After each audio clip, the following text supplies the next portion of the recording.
అందరికీ నమస్తే. నేను మీ సుమిత్ర. ఈ వీడియోలో పొటాటో శనగపప్పు కర్రీని హోటల్ స్టైల్లో చాలా టేస్టీగా ఎలా చేయాలో చూద్దాము. దానికోసం మసాలా ప్రిపేర్ చేసుకున్నాం. ఫస్ట్ మిక్సీ జార్ తీసుకొని ఇందులోకి 2 స్పూన్స్ ధనియాలు, ఒక చిన్న అల్లం ముక్క, 2 యాలకులు, ఒక దాల్చిన చెక్క, ఒక అనాస పువ్వు, 2 లవంగాలు, కొన్ని జీడిపప్పులు నానబెట్టుకొని తీసుకున్నాను.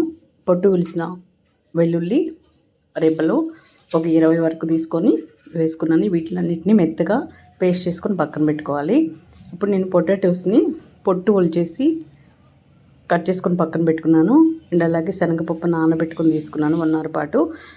కూర కోసం పాన్ పెట్టుకొని పాన్లోకి ఆయిల్ వేసుకొని ఆయిల్ హీట్ అయిన తర్వాత కట్ చేసుకున్న ఉల్లిపాయ వేసుకొని ఉల్లిపాయలు వేగనిచ్చి ఇవన్నీ వేగిన తర్వాత ముందుగా ప్రిపేర్ చేసి పెట్టుకున్నాం కదా మసాలా పేస్ట్ని వేసుకొని మసాలాను కాస్త వేగేంత వరకు ఫ్రై చేసుకోవాలి. ఇవి ఫ్రై అయిన తర్వాత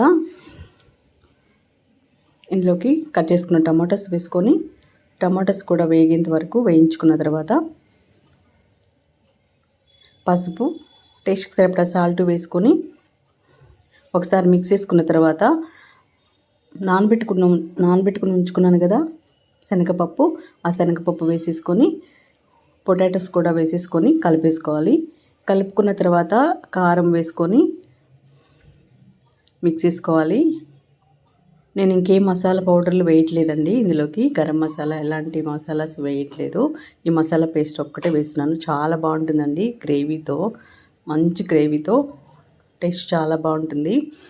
ఇవి ఒకసారి మిక్స్ చేసిన తర్వాత ఇందులోకి కారం వేసుకొని కలిపేసుకొని వాటర్ యాడ్ చేసుకొని మన పొటాటోస్ ఉడికించుకోలేదు కాబట్టి కాస్త ఒక 1.5 కప్పు వరకు వాటర్ యాడ్ చేసుకొని కలిపేసుకొని మూత పెట్టుకొని మధ్య మధ్యలో మూత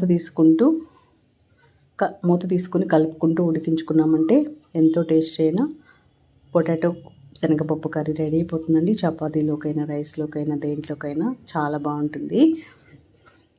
లాస్ట్ ఫైనల్గా కరివేపాకు, పుదీనా వేసుకొని కలుపుకొని సర్వ్ చేసుకుంటే ఎంతో టేస్ట్ అయిన శనగపప్పు పొటాటో కర్రీ రెడీ అయిపోయింది.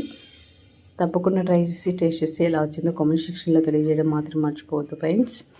వీడియో నచ్చితే లైక్ చేయండి, షేర్ చేయండి, సబ్స్క్రైబ్ చేసుకోండి అండ్ సపోర్ట్ చేయండి ఫ్రెండ్స్. చూస్తూనే ఉండండి. Thanks for watching.